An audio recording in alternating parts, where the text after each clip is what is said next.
¿Qué tal? Bienvenidas, bienvenidos a esta nueva edición de Chat Político. Aquí estamos en el 30 de la TDA, 22 de Supercanal HD, para hacerles compañía durante los próximos minutos. Vamos a estar una hora compartiendo con ustedes una charla primero con Mercedes Llano, que, como ustedes saben, ha sido electa diputada por La Libertad Avanza. Mercedes, podríamos decir, es la cara visible de los libertarios y del partido de Javier Milei en la provincia de Mendoza. Bueno, vamos a estar hablando con ella. En el estudio la vamos a tener la posibilidad de preguntarle, bueno, cómo está el panorama después del resultado electoral en la provincia de Mendoza. Convengamos que Mendoza ha sido uno de los lugares del país que le ha dado muy buenos resultados electorales a Javier Milei. Bueno, ella ya con una banca en el Congreso Nacional. Le vamos a preguntar cómo piensa trabajar, cuáles son sus objetivos. También le vamos a preguntar si ha tenido la oportunidad de hablar con Javier Milei y de alguna manera si a través de ese contacto ya al menos se van esbozando algunos nombres, ¿no?, de lo que podrían ser un posible gabinete en caso de que él llegue a la presidencia.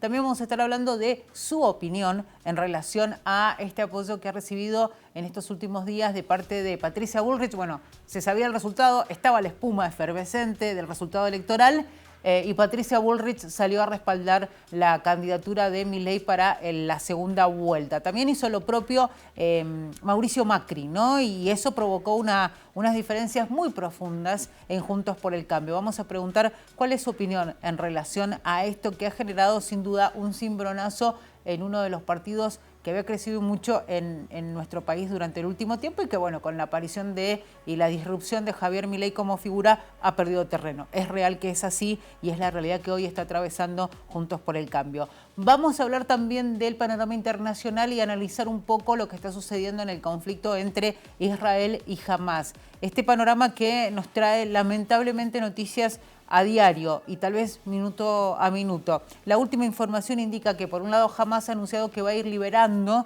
en los próximos días a los rehenes extranjeros. Recordemos que se habla de más de 200 rehenes en general. Bueno, incluso en los últimos días se hablaban de una cifra superior, pero lo cierto es que en las últimas horas Hamás hizo este anuncio. Al mismo tiempo se habla de un número muy alto de personas fallecidas, 8.500 palestinos muertos en la Franja de Gaza a partir de los bombardeos israelíes. Y por el otro lado, Naciones Unidas, que está pidiendo paz, alto al fuego, otros países del mundo que están pidiendo que la ayuda humanitaria finalmente llegue, la asistencia para los palestinos y los civiles que realmente están teniendo la consecuencia directa de este conflicto que tiene muchísimos años. Bueno, para tratar de entender por qué está sucediendo esto y cuál es el futuro, pensando un poco, como todos deseamos, ¿no?, que se termine este conflicto, si realmente tiene, digamos, en el horizonte cercano esa posibilidad. Lo vamos a hablar con Mario Guerrero, que es analista internacional.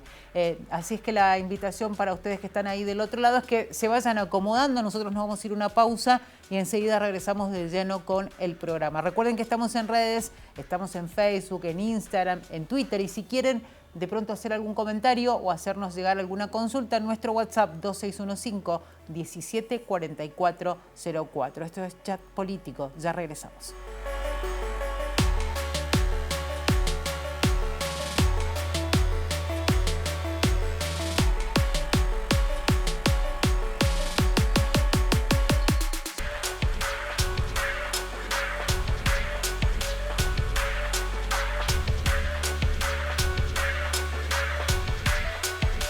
Estamos haciendo este camino, ¿no?, de cara a lo que se vendrá, que será una nueva elección presidencial, y hemos tenido la oportunidad de hacer un recorrido durante todo el año, lo vamos a decir así porque ha sido un año muy, muy particular, con distintos candidatos que han ido pasando por nuestro piso.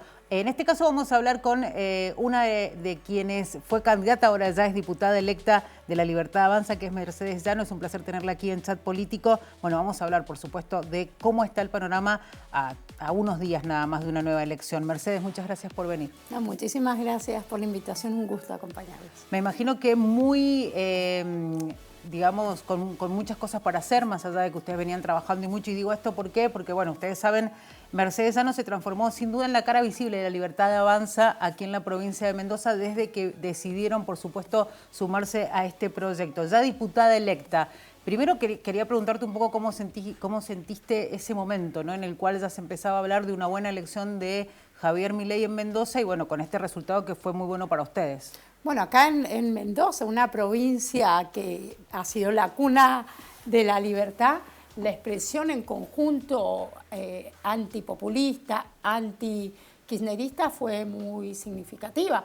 Más del 75% de los votantes le dijeron no al populismo y decidieron poner un freno, y un amplio porcentaje, más del 40%, respaldó esta opción liberal.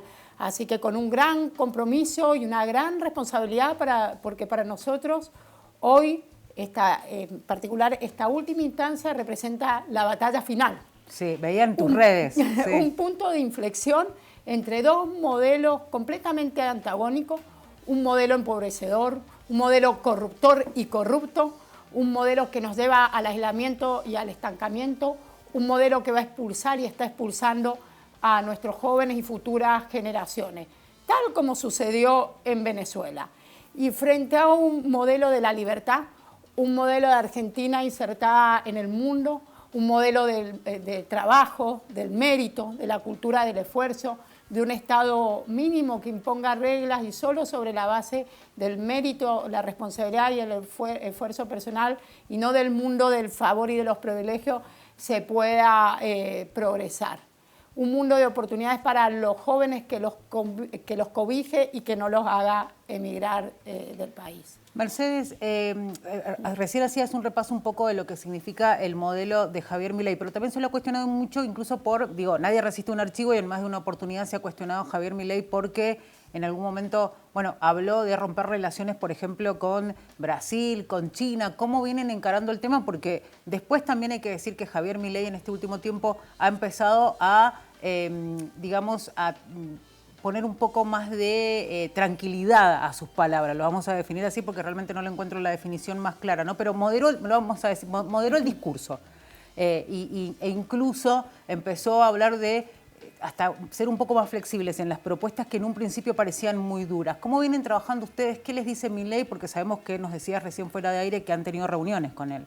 Mira, claramente él ha sido víctima de la campaña sucia y difamatoria más atroz que se registra en nuestra historia.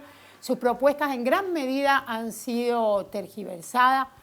Se le han atribuido posiciones que él no ha acompañado, y él ha sido muy claro. En la primera etapa de reforma, él divide su programa de gobierno en un X plazo de años, pero él pone su foco principal en esta etapa inicial en el combate, primero contra todos los privilegios de la política, a través de la reducción del gasto político, de la racionalización de las estructuras burocráticas, sobre todo en el orden ministerial, de las cúpulas especialmente. También el combate contra la inflación, que es el principal factor de empobrecimiento, la inflación que no te permite proyectar tu futuro. Y sí, el combate contra la inseguridad, estos son los ejes principales. El resto de las reformas son de futura generación. Hay cuestiones como, por ejemplo, ruptura de las relaciones con el Vaticano, que se ha manifestado claramente en contra.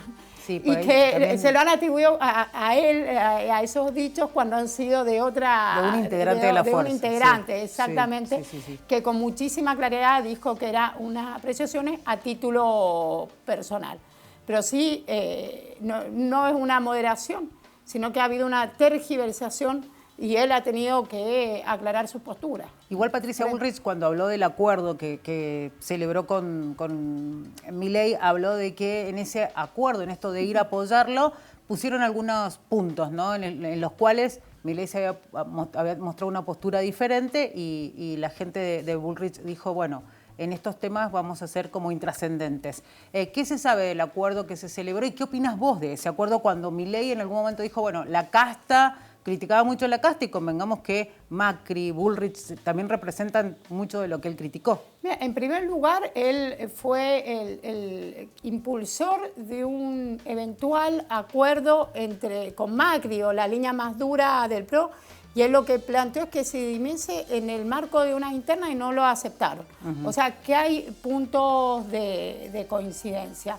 En cuanto a los acercamientos programáticos, creo que fue muy clara Patricia Bullrich y fue valiente, por supuesto, al definir una postura y no inclinarse por la neutralidad ante el peligro que entraña el kirchnerismo para el país, para los ciudadanos.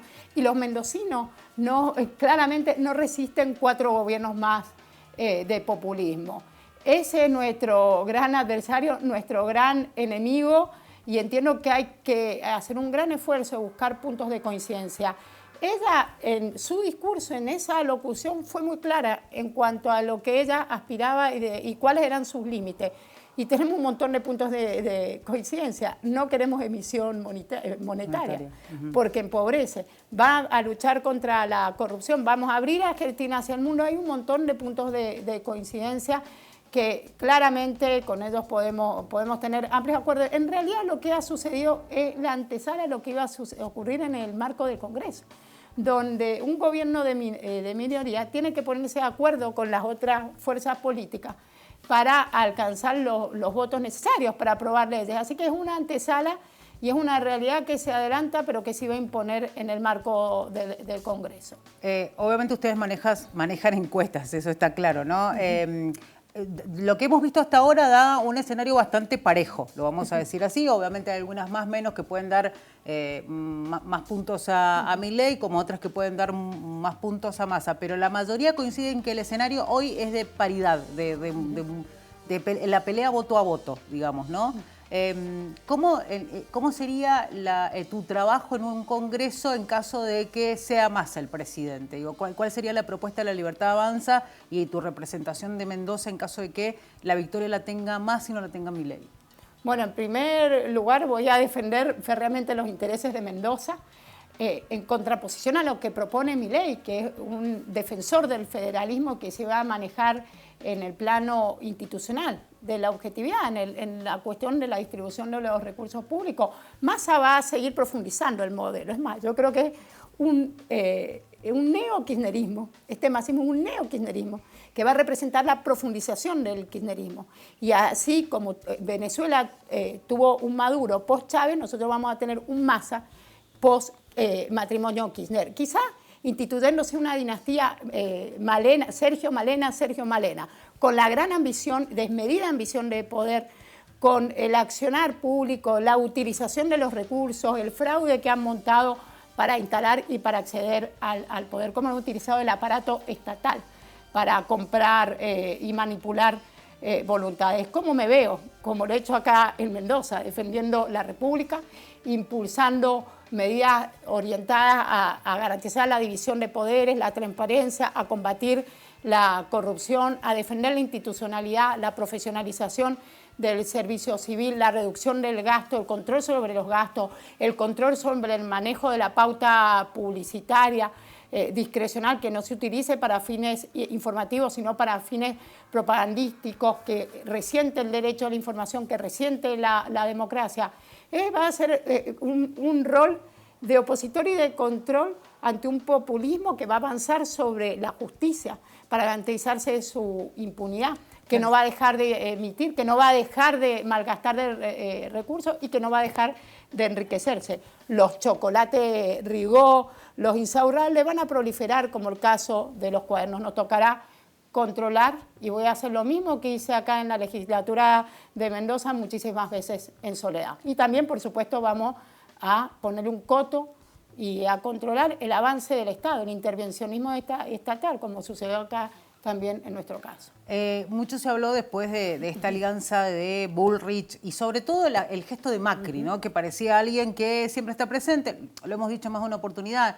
Incluso, digo, hubo ejemplos en este último tiempo de, bueno, no necesariamente alguien que está metido en la política necesita estar en un cargo para estar haciendo política. Y Macri lo ha demostrado, ¿no? Fue de alguna manera quien estuvo apoyando a Bullrich en su momento en la campaña. Bueno, también lo habían criticado mucho porque había manifestado su favoritismo por Milei, algo que, bueno, en este último tiempo lo ha demostrado más. Lo que se dice, Mercedes, y ahí quiero ir, es que una de las teorías que ahora se maneja es que Macri estaría como involucrado o se involucraría en la parte económica de un posible gobierno de Milei. Vos que sos quien está teniendo reuniones con Milei como una diputada electa, ¿qué sabes de la propuesta económica o de su equipo económico en caso de llegar a ser presidente? No, Milei ha dicho que valora algunas figuras puntuales como la de Tusener, pero no no se han distribuido. El acercamiento ha sido en el plano de lo personal, han manifestado sus disculpas mutuas, pero yo entiendo que no ha habido ninguna discusión, ningún intercambio relativo a los cargos. Hoy el foco está puesto en combatir al kirchnerismo, es la peor opción. Nosotros estamos seguros que es el camino indefectible hacia lo que es el escenario venezolano de desabastecimiento, de migración masiva. Va a empezar acá por parte de los jóvenes, que así nos lo han manifestado. Han apostado por Milei porque creen que es la última opción de una persona que le va a poder brindar oportunidades de crecimiento que solamente se basen en su esfuerzo y en su mérito. Entendemos que indefectiblemente vamos a transitar hacia ese escenario. Vos hablabas de un necesario, digamos... Por eso digo, el foco está puesto en eso y no en el intercambio de cargos, ni mucho menos. Vos recién hacías referencia un poco a cuál es el plan de gobierno de Milei, ¿no? Y hacías referencia a esto de, bueno, ajustar la política, pero también muchos se cuestionan si va a haber un ajuste un poco más profundo, porque convengamos que el ajuste es necesario, se habla mucho, digo, de tal vez acomodar, administrar mejor, si lo queremos definir de alguna manera. Pero hay temores, ¿no? Porque volvemos a lo mismo, se hablaba de ministerios que se iban a sacar y mucha gente tiene temor, ¿no? De qué va a pasar con, en más de una oportunidad se ha hablado de la educación pública, la salud. Convengamos que hoy mucha gente tiene acceso a la salud a través de la salud pública. La educación pública le garantiza a muchos una universidad pública. Bueno, vos trabajás en la universidad pública, has estado en el CONICET.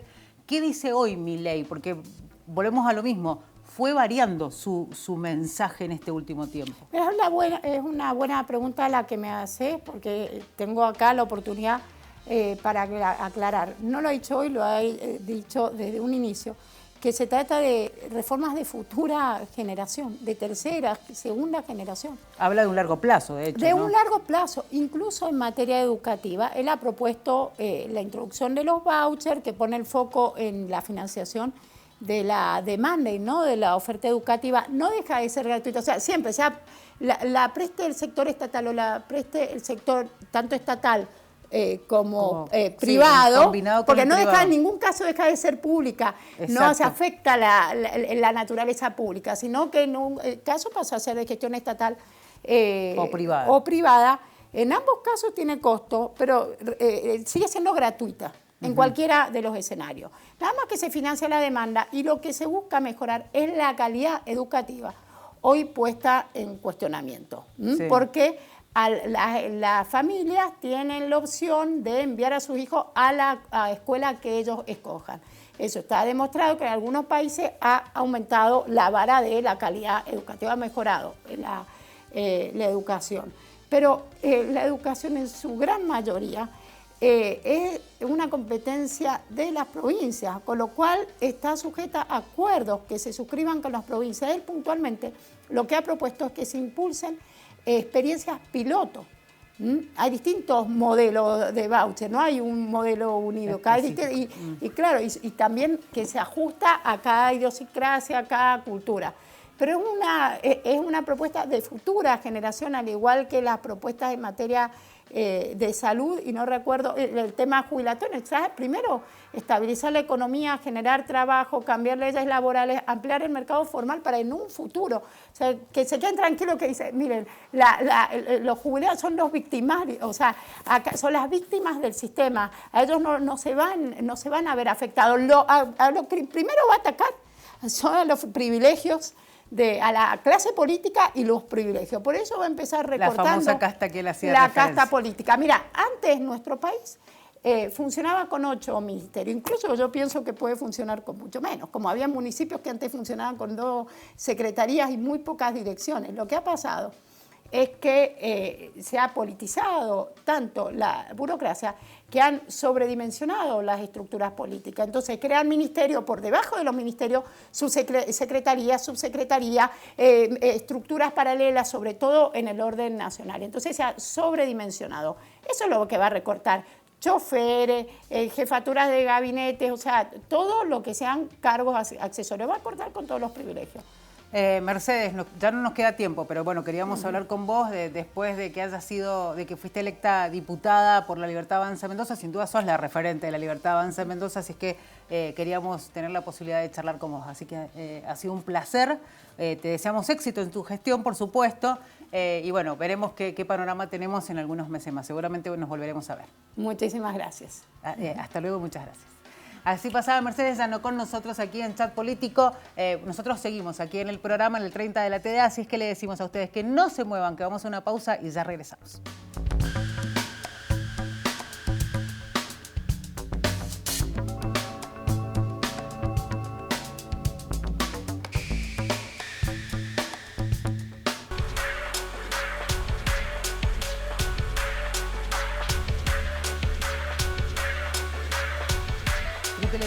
www.unidiversidad.com.ar si quieren volver a ver el programa, por supuesto, esa es la posibilidad que tienen. También en nuestro canal de YouTube, recuerden, Unidiversidad.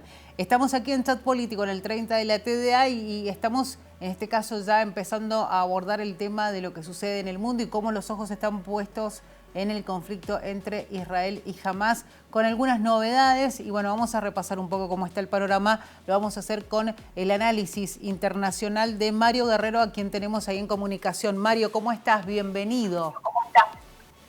Hola, muchísimas gracias, como siempre, a disposición. Bueno, gracias por eso, ¿no? Porque además, desde tu óptica, vamos a tratar de entender un poco mejor este conflicto que no deja de sumar víctimas, ¿no? Y veíamos un poco cómo se viene dando el panorama con una comunidad internacional que tiene un rol, ¿no?, destacado, con algunos países más que otros. Por eso queríamos hablar con vos para entender un poquito cómo está el panorama hoy, cómo evoluciona o involuciona, no sé cuál sería la palabra exacta para el conflicto en estos días. Primero que nada eso.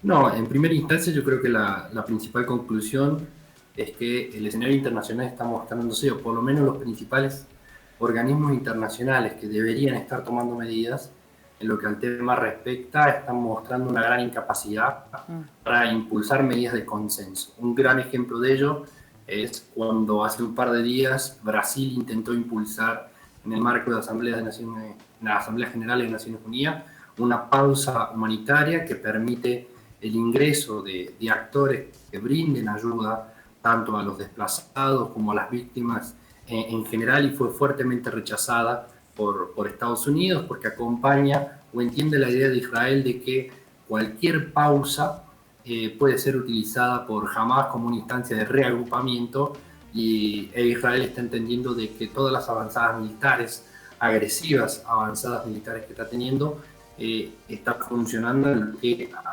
al control y en cierta medida la erradicación de la organización terrorista entre el territorio de la Franja de Gaza está funcionando, y una gran tristeza, una gran muestra de estas situaciones, por ejemplo, el reconocimiento que han hecho recientemente las autoridades israelíes respecto al bombardeo en la zona de Jabalia, la cual estaba dirigida a otro punto, pero terminó estallando en un centro de refugiados, que si bien se cobró una víctima estratégica de Hamás, lo cierto es que eso ha sido a costa de sacrificios de vidas civiles, en donde Israel acusó de que Hamás está utilizando escudos humanos para poder desplegar su estrategia táctica, y bueno, son víctimas colaterales de este conflicto.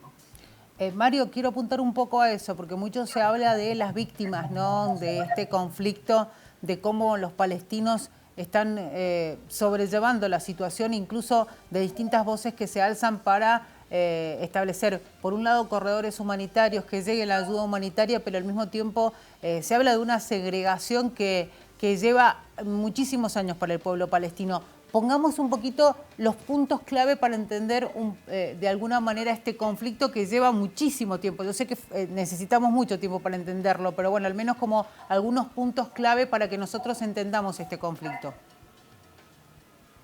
Bueno, lo cierto es que si bien la historia es longeva, yo creo que los acuerdos de Camp Davis en los 70 y el acuerdo de Oslo en los 90 fijaron en cierta medida algunas de las divisiones que nosotros tenemos en este momento dentro del territorio israelí respecto de territorios que pertenecerían a Palestina o a los palestinos, y a estructuras de gobierno, que es la ANP, la Autoridad Nacional Palestina, que era la que tenía control sobre dos territorios principalmente, la Franja de Gaza y Cisjordania.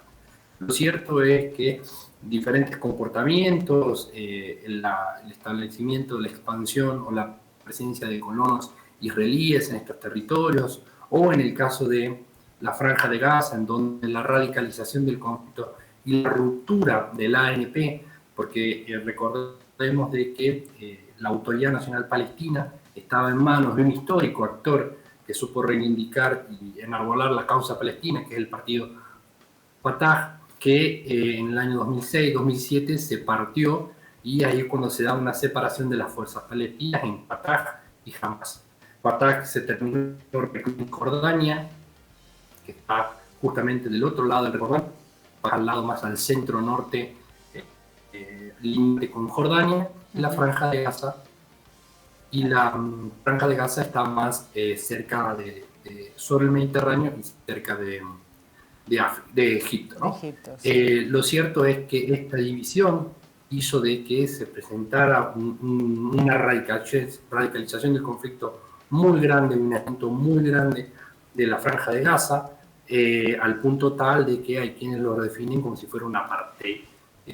Tiene que ver con el nivel de conflictividad que adoptó tanto el enfrentamiento entre fuerzas israelíes respecto a Hamas, con el enfrentamiento armado que hubo entre Hamas y Fatah, que derivó en la expulsión total de Fatah. Ese es como el escenario más o menos en el que nos encontramos actualmente, y en donde Hamas, en un intento de aprovechar el estado de debilidad que está teniendo el gobierno israelí en este momento, porque Netanyahu está en su peor momento en términos políticos, sí, hizo la agresión y el ataque que terminó haciéndose un par de días y han derivado en este enfrentamiento armado.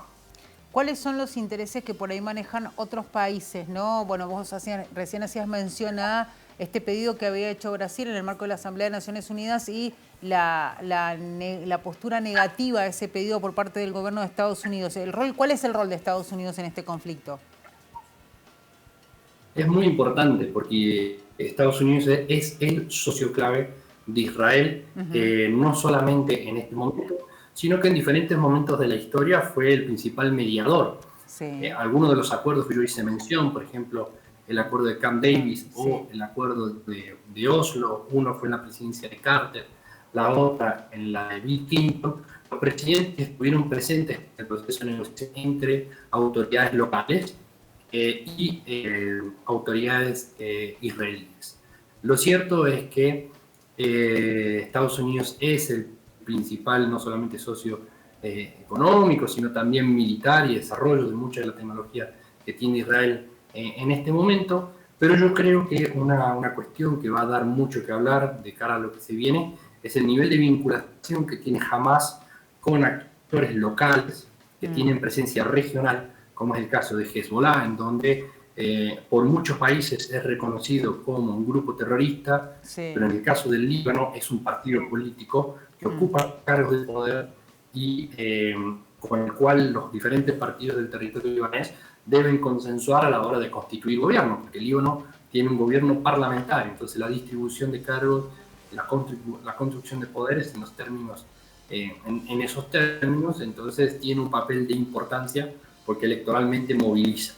Pero lo cierto es que es un partido político militarmente desmovilizado, entonces siempre está la amenaza de que hay armas escondidas, y gran parte del conflicto que se está observando en el norte de Israel, en el sur del Líbano y también en el sur de Siria, frontera compartida, en donde también hay conflicto por los altos, que está diciendo mucho, y yo creo que es un hecho que hay que prestar a ver qué es lo que termina pasando con Nasrallah cuando salga el próximo viernes a dar una declaración respecto al tema, algo lo cual es realmente histórico porque no es una persona que salga a hablar públicamente de manera cotidiana, claro, específicamente luego del enfrentamiento en el año 2006 entre el Líbano y Israel.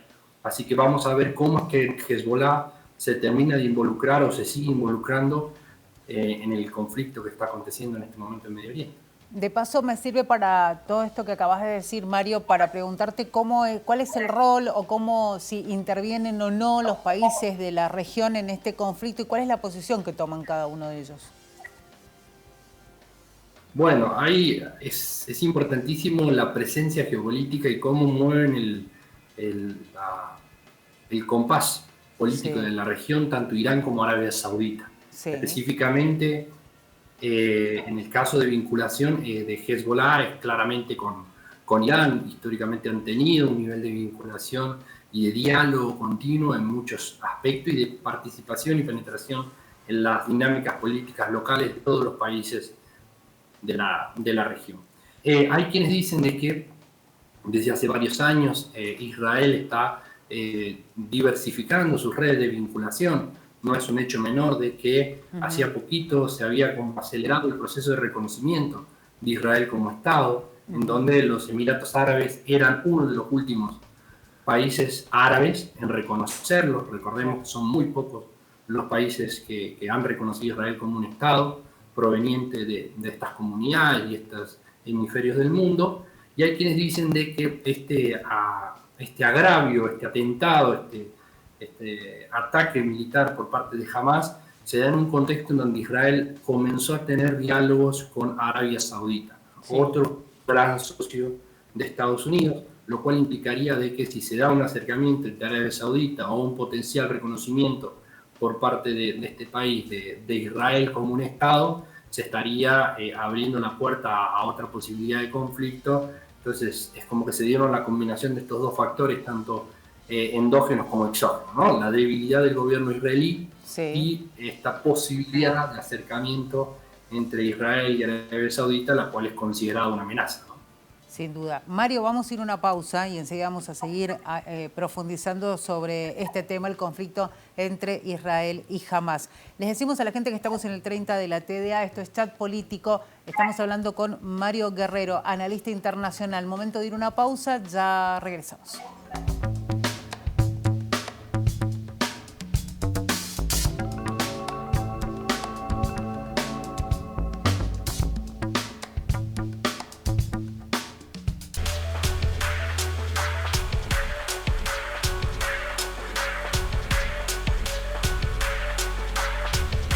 Seguimos aquí en Chat Político en el 30 de la TDA. Ustedes saben que si quieren tomar contacto con nosotros, la posibilidad es hacerlo a través de las redes. Estamos en Twitter o X como Señal UTV. Estamos en Instagram como Unidiversidad y también en Facebook como Señal U. Estamos con Mario Guerrero, analista internacional, con quien estamos hablando del conflicto entre Israel y Hamas.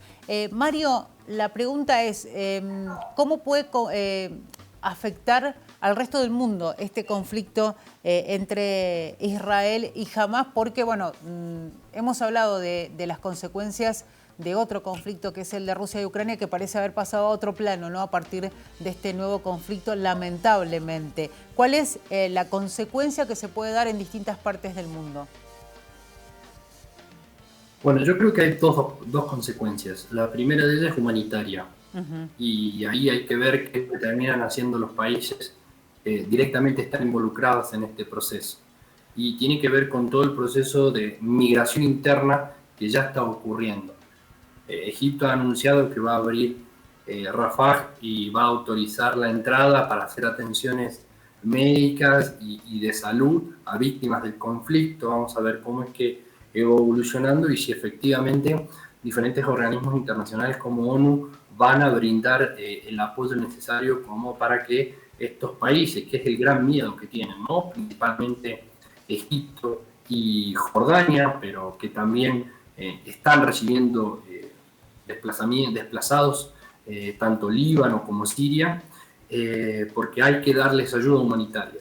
Y es una asistencia que muchas veces terminan desbordando a estos países, más allá de la historia que tengan en este tipo de conflictividad.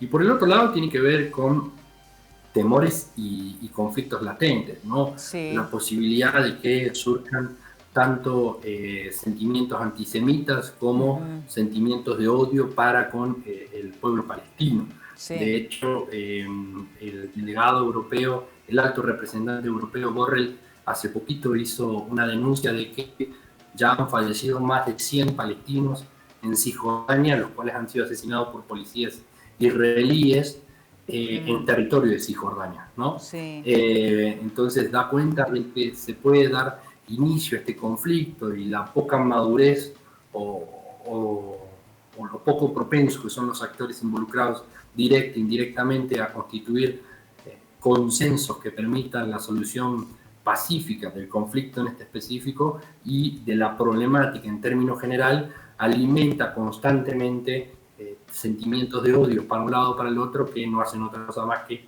tirar leña al fuego en un contexto que tanto de un lado como el otro, principalmente Hamás desde el territorio de la Franja de Gaza, pero particularmente en el caso de Netanyahu, supo hacer uso de este tipo de política exterior con fuertes tintes nacionalistas a los fines de construir mayor legitimidad, lo cual la deriva en lo que vemos ahora, que es una abrupta escalada del conflicto. Bueno, se ha cuestionado mucho cómo actúa Israel frente a esta situación. Esto lo digo porque, bueno, vos también hacías referencia a Naciones Unidas, a la Asamblea, incluso el titular hablaba y desde distintos organismos también se habla de la crueldad de este conflicto, teniendo en cuenta a los civiles que terminan siendo desplazados, a estos ultimátums que se dieron para que se movilizaran de un lugar a otro, con la imposibilidad de que algunos lo hicieran porque estaban hospitalizados, heridos, no tenían medios de movilidad y con la poca perspectiva de miramientos por parte de Israel en los ataques. De hecho, los organismos están pidiendo que se respeten las reglas de los conflictos. ¿Cuál es tu visión de esto y cómo lo debemos entender nosotros que estamos tan afuera de esta situación y por ahí tratamos de tener un panorama más claro? Bueno, sin duda se trata de un escenario muy complejo porque Israel tiene no solamente la obligación para con su comunidad y su pueblo, la defensa de la integridad de su territorio, sino también tiene el derecho.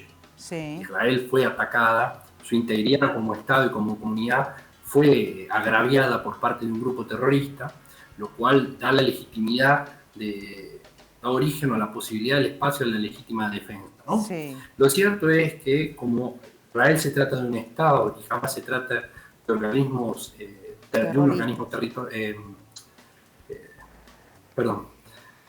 terrorista, sí. lo cierto es que jamás no reconoce absolutamente ningún tipo de derecho internacional en lo que al conflicto armado se refiere, sí. siendo que a Israel le cae todo el peso de la ley, no solamente por ser un Estado, sino por el nivel de convenios firmados internacionalmente.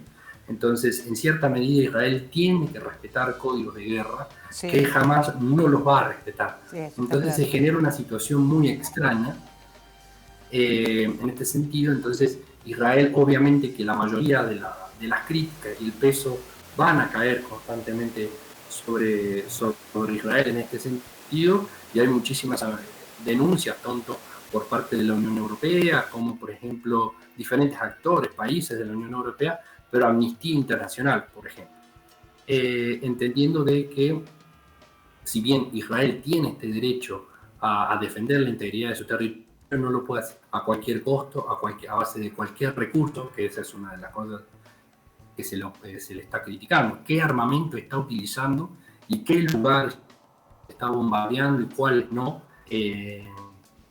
A lo largo de lo que han evolucionado estos días, más allá del tipo de agravio que haya realizado Hamás, ¿no? Pero bueno, es una situación muy delicada de resolver, lo cual sí queda más que claro de que esto no se resuelve a mayor intensidad o espirales de violencia, sino a base de construcción de consenso. Pero lo cierto es que también en términos históricos, aquellos actores que se han mostrado propensos o muy voluntarios de construir diálogos de paz han sido asesinados o fuertemente castigados. Por ejemplo, el primer ministro israelí, Rabin, en los 90, luego de firmar el acuerdo de Oslo con autoridades palestinas, fue asesinado. Claro. Entonces, no es solamente el asesinato tanto de actores palestinos que están predispuestos a la construcción de consenso, sino también de autoridades israelíes que otros tipos de organismos o actores más ultranacionalistas no están de acuerdo con ese tipo de diálogo, entonces terminan optando por la vía de la violencia. es lamentablemente real lo que decís, ¿no? Y lo vemos todos los días en los informes. Otro dato que, bueno, queríamos hacer referencia, Mario, es a lo que vos hacías mención. Amnistía Internacional incluso da a conocer distintos puntos para que entendamos mejor el conflicto, pero no deja de subrayar y de destacar, por ejemplo, que el pueblo palestino siempre ha sido un pueblo muy castigado, ¿no? Desde que comenzaba ese proceso de constitución como un Estado, algo que realmente no se ha podido conseguir, que sí lo ha conseguido Israel, pero que lamentablemente en ese camino ha sido, bueno, vos hablabas de un apartheid, de una segregación que no termina y ahora con este conflicto que los vuelve a tener como grandes víctimas de esta situación.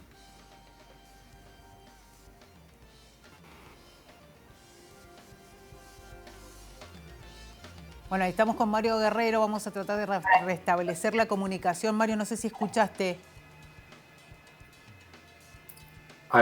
Ahora estoy escuchando. Ahora está escuchando. Bueno, hacíamos referencia a un informe de Amnistía que habla un poco, destaca algunos puntos para entender este conflicto, pero hablaba del pueblo palestino, de cómo siguen siendo los que pagan las consecuencias. Lamentablemente, hablamos de los civiles, obviamente, y sobre todo así hincapié en la cantidad de niños, que la mitad de esa población son niños que sufren las consecuencias de una guerra y con además este condimento aparte que tiene, que es que no les llega la ayuda humanitaria como debería llegar, ¿no? Totalmente, y más en un territorio como es la Franja de Gaza, en donde más del 50% de la población es menor de edad, menor de 19 años, Sí. perdón, y en donde en el caso de la Franja de Gaza, por ejemplo, la provisión de todo tipo de servicios, agua, luz, Sí. etcétera, está supeditado a las concesiones que se realizan o la distribución que está dispuesta a realizar Israel, ¿no? Claro. Esto porque tiene que ver con el hecho de que a Hamas ha sido encapsulado dentro de lo que es la Franja de Gaza, siendo que la comunidad palestina no solamente en primera instancia sufrió las graves consecuencias que derivaron en el enfrentamiento armado entre Hamas y Fatah en el año 2006-2007, lo cual fue prácticamente una destrucción de la ciudad, y con posterioridad, una vez que Hamas se consolidó en el territorio y Fatah fue expulsado, ahí se dio lugar a todo un proceso de encapsulamiento tanto de Hamas como de la comunidad palestina viviendo en la Franja de Gaza, en donde estaba extremadamente controlado tanto lo que ingresaba por vía terrestre como por vía marítima, ¿no? En donde prácticamente la totalidad de los bienes y servicios provistos, por ejemplo en materia de salud o de educación, eran responsabilidad de Naciones Unidas, siendo de que cuando se comenzó a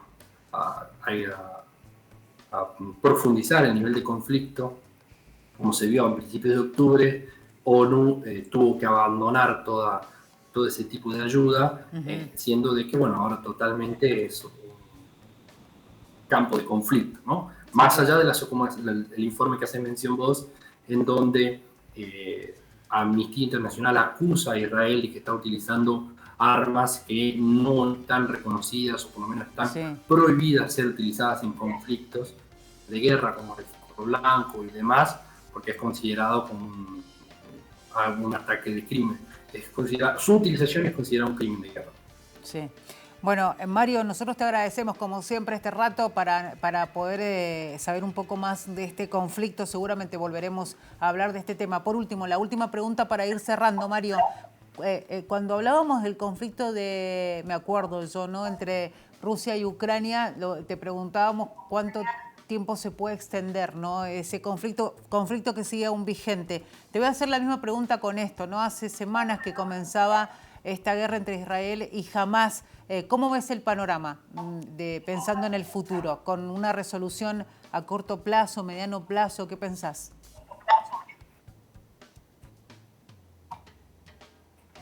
Porque la diferencia de lo que veo en lo que pasaba con la guerra de Ucrania, lo que pasa con la guerra de Ucrania y en este momento, veo por parte de Israel una presunción de guerra total, ¿no? Entendiendo de que no se pueden detener las avanzadas militares hasta que no se haya garantizado la total, o por lo menos la erradicación de Hamas. El tema está de que ese tipo de proyección estratégico militar y de presencia en el territorio lo único que hace es cobrarse cada vez más víctimas. Entiendo de que el Ministerio de Sanidad hace poquito declaró de que ya hay más de 8.500 y un poco más de víctimas, sí. Siendo de que creo que 2.000 son niños, ¿no? Entonces, los que terminan quedando presos de este tipo de conflictos y el hecho de que se extiendan a lo largo del tiempo son los civiles, ¿no? Lo cierto es que la gran inquietud que queda acá, la gran pregunta es, una vez jamás controlado, ¿qué va a pasar con esos territorios? ¿Qué va a pasar con la Franja de Gaza? ¿Y qué es lo que va a pasar con Cisjordania, ¿no? Entendiendo de que desde hace mucho tiempo se viene dando un proceso de expansión de colonias israelíes en estos territorios palestinos. Entonces, realmente se vuelve a respetar de estos dos espacios como presencia palestina, presencia y pertenencia al ANP, o realmente se va a dar un proceso de incorporación definitiva de los mismos al territorio israelí, ¿no? Entonces esa es como que la gran duda o la gran pregunta que anda dando vuelta en el aire, ¿no? Sin duda. Mario, te mandamos un abrazo grande, como siempre. No, por favor, muchísimas gracias a ustedes y siempre a disposición. Hasta luego. Mario Guerrero con nosotros haciendo el análisis del conflicto entre Israel y Hamás aquí en Chat Político. Nos tenemos que despedir, les deseamos a ustedes que tengan una excelente jornada y será hasta el próximo encuentro en este programa. Muchísimas gracias.